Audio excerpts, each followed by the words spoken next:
الحمد لله والصلاة والسلام على رسول الله. اما بعد، برادر سوال نمودند که اهمیت تکفیر را به ما بیان نمایید و حکم تکفیر در نزد اهل سنت و الجماعت چیست؟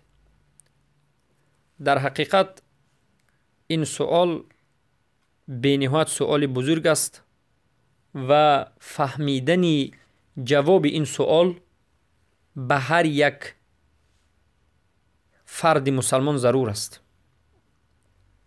بارک الله فیکم. تکفیر اهمیتش از اینجا فهمیده می شود که تکفیر کردن مشرکین، تکفیر کردن کافرین و مرتدین داخل می شود به کفر بر طاغوت.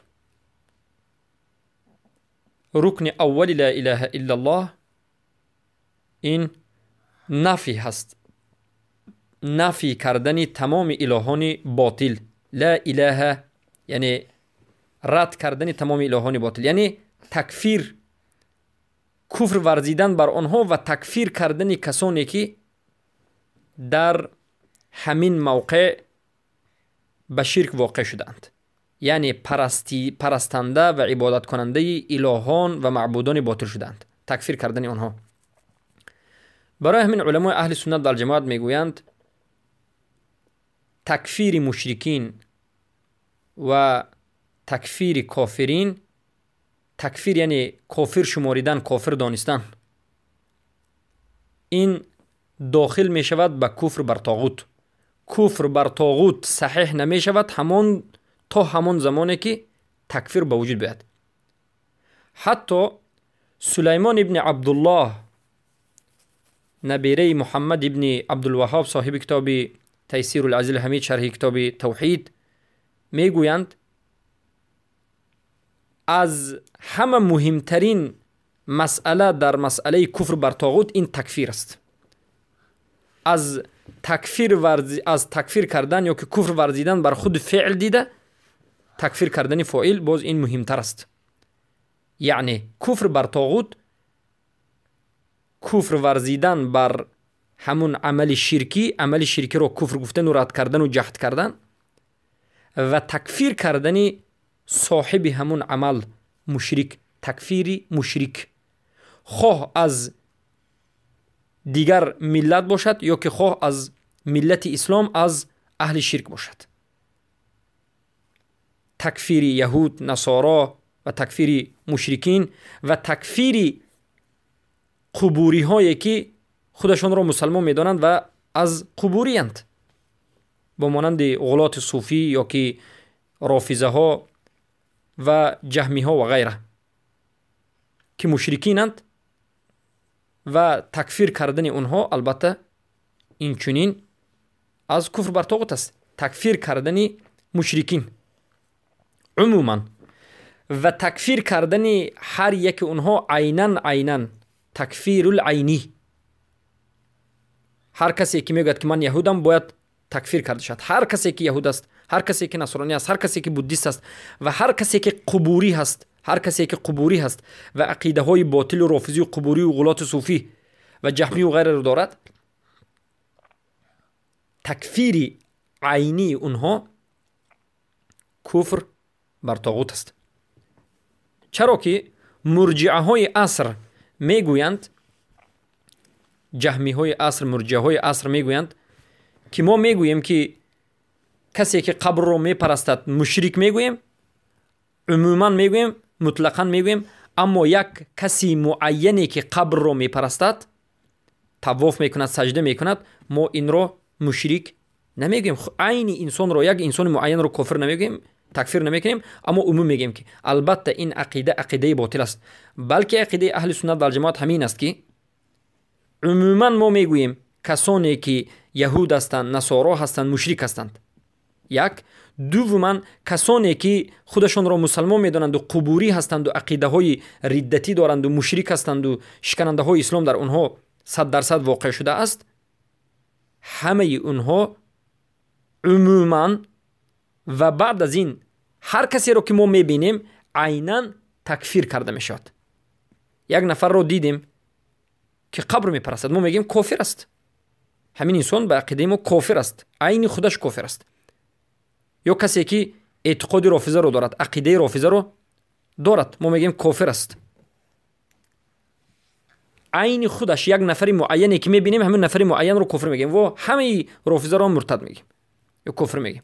یا که کسی رو دیدیم که شکننده اسلام رو به وجود آورد، در گرد قبر طواف کرد یا که از قبر دعا گرفت، مقصد دعا کرد، به قبر استغاثه کرد و دیگر شرکی مسئله رو در این مسئله انجام داد و خودش رو مسلمان گفت، میگیم این کافر است. در حالت جهل باشد یا غیر جهل، جهل در مسئله کفر عذر نیست، جهل در مسئله عذاب روز قیامت عذر است. این سخن شیخ محمد بن عبدالوهاب، سخن علمای دارالنجد، سخن شیخ الاسلام ابن تیمیه و سخن تمام علمای نجد است که در حالت جهل هم این انسان ها کافر میشد و واجب است به هر یک کس که این چنین انسان ها رو تکفیر بکند، کافر شمارد.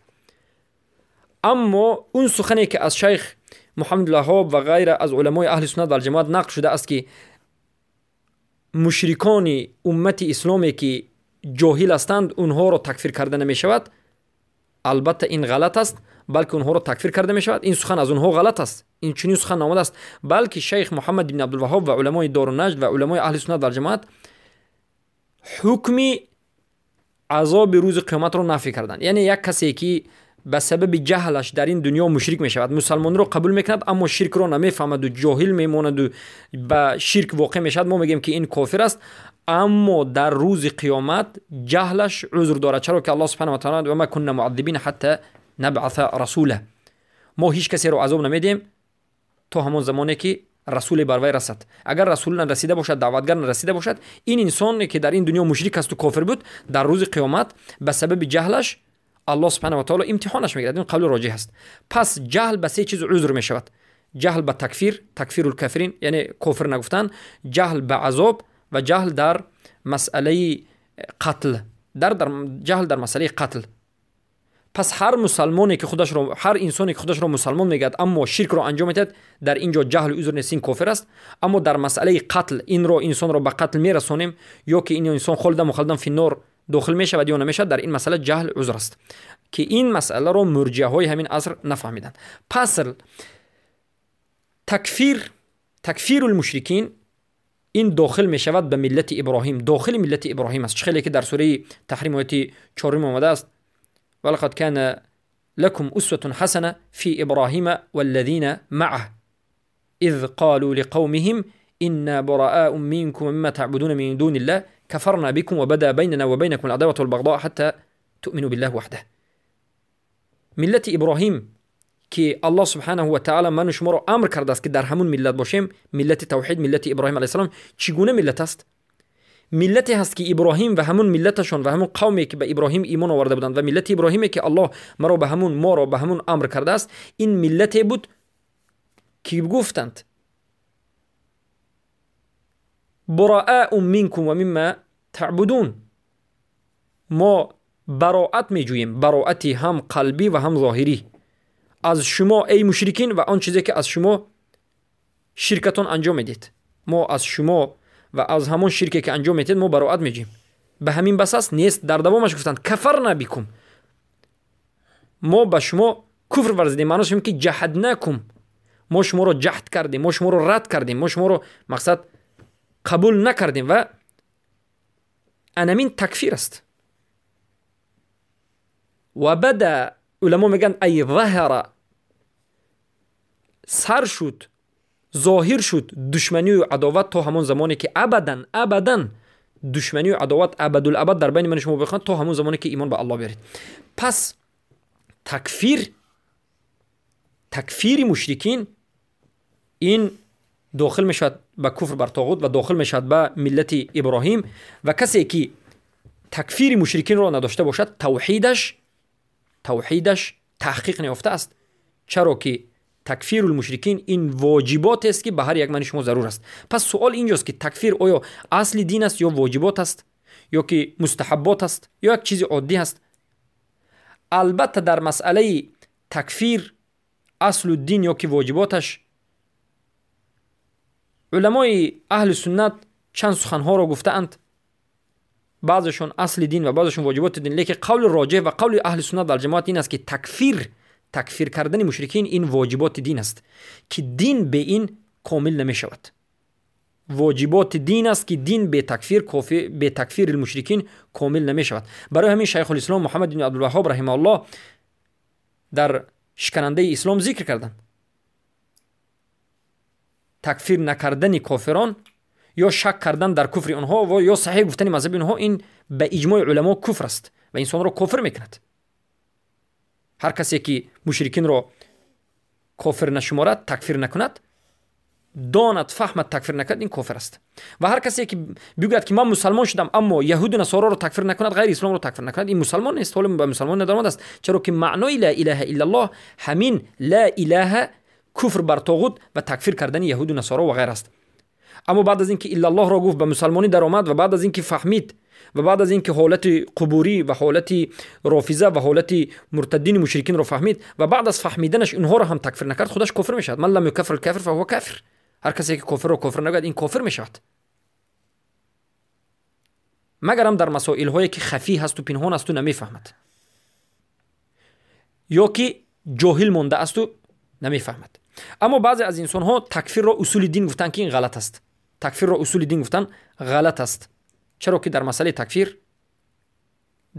تکفیر اگر انسان جاهل بماند، خصوصا در مسئله تکفیر نکردن کسانی که خودشان را به اسلام نسبت میدهند، امروز مسلمان ها زیادند که مشرکانی که خودشان را به اسلام نسبت میدهند اونها را تکفیر نمیکنند.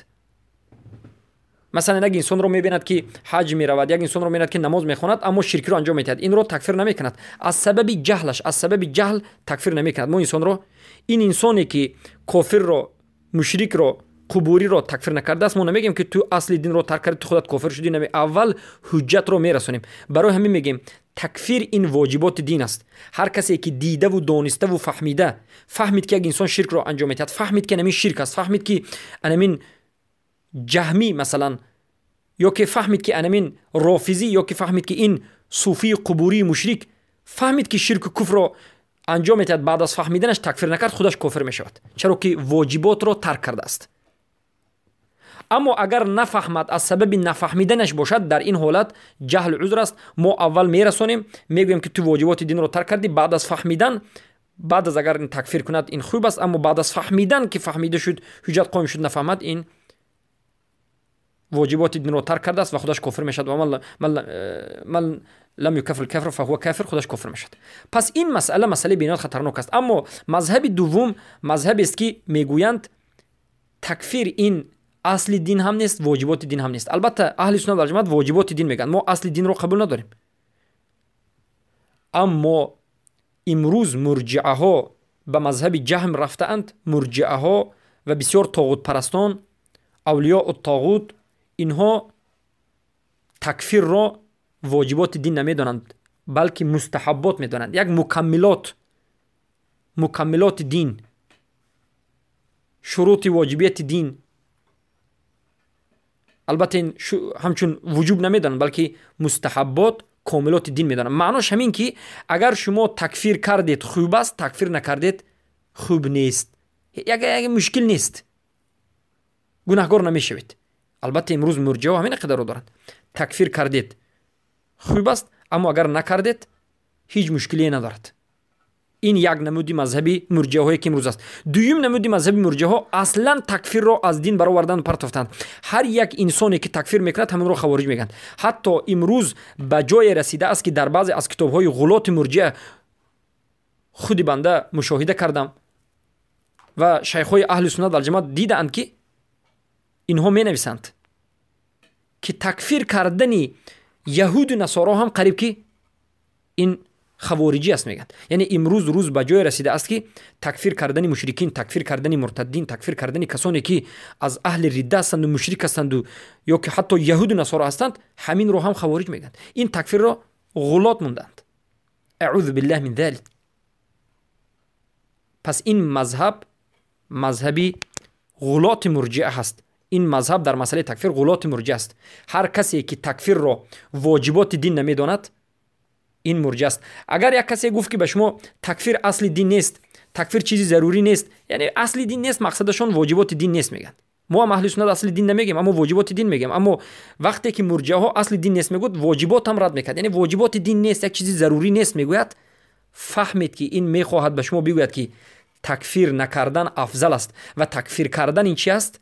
این خوارجی هست. همین عقیده رو دارد و امروز مرجئه های جهمی و امروز مدخلی ها همین عقیده رو دارن که هر کسی که تکفیری که در قرآن و سنت آمده است تکفیر میکند. حتی یهود و نصارا ها تکفیر کردن رو بعضی از اونها رد میکند.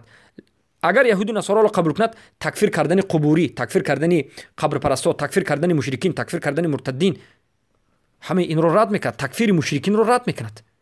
چرا که تکفیر در نزد اونها اصل نیست بلکه مکملات است. پس بارک الله فیکم، ما میگیم تکفیر در نزد اهل سنت و الجماعت این واجبات دین است، اصل دین نیست، واجبات دین است و این چون مستحبات کمالات نیست بلکه واجبات دین است. هر کسی که تکفیر را دیده و دانسته فهمیده رد میکند خودش کافر میشود. برای همین به هر یکی من و شما واجب است و ضرور هست و این یکی از صحیح کننده توحید است و توحید ما همون وقت صحیح میشود و درست میشود و کامل میشود که تکفیر بکنیم. تکفیری یهود و نصارا و مشرکین و بعد از این تکفیر کسایی که در درون اسلام خودشون را به اسلام نسبت میتیند از قبوری هستند و از کسانی که رافضه و غیر و جهمی که خودشون را به اسلام نسبت میتیند و از شرک و خرافات گرفتارند. تکفیر کردن اونها واجب است و تکفیر نه فقط مطلق بلکه تکفیر عین. هر یکی اونها رو که ما میبینیم که شرک رو انجام میده تکفیر میکنیم، تکفیر عین. و هر کسی که مخالف همین عقیده است این مرجئه هست و نباید قبول کرده شد. بارک الله فیکم. و دلیل برای تکفیر چیست؟ البته دلیل برای تکفیر این چون اولا سوره بقره آیت 252 هست و الله اعلم 256 است که الله سبحانه و تعالی بعد از سوره بقره بعد از آیت الکرسی اومده است که و من یکفر بالطاغوت و یؤمن بالله فقد استمسک بالعروة الوثقى.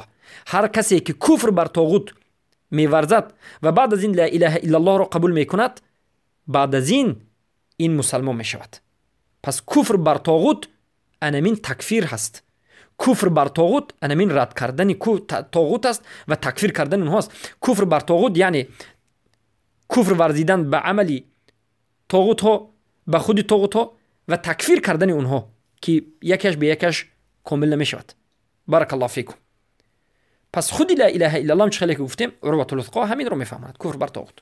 و بعد از این مسئله چه خیلی که بمیکنیم باز میگیم که کفر بر طاغوت یعنی تکفیر طواغیت، تکفیر کردن اونها، رد کردن اونها.